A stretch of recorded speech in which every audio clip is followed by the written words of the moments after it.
make an awful lot of assumptions. If you didn't want to see me, why didn't you go home during the recess? Why didn't you go back to your nice air-conditioned apartment with Christy? Maybe I thought Christy needed to be alone. Maybe not everybody finds you as fascinating as you do. Is the idea to let me badger you into admitting the obvious because it's written all over your face, Mary? Your conviction is slipping.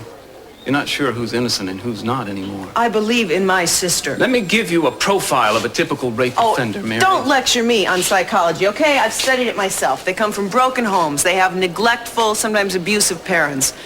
Well, so do I.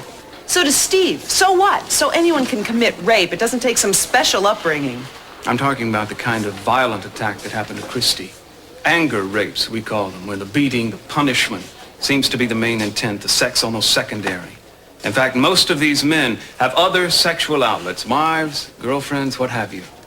I have yet to hear of a rapist who was a virgin, like Ted. That's right.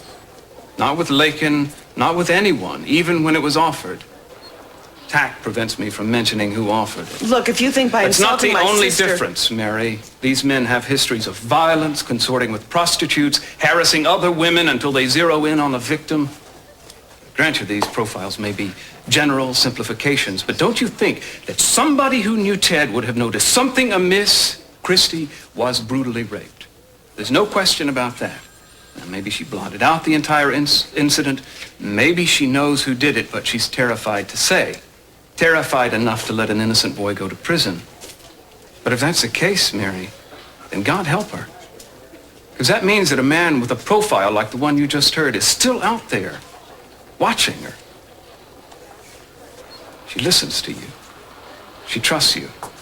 If anybody can find out what she's not telling us, you can, Mary. So why don't you swallow your pride and do it?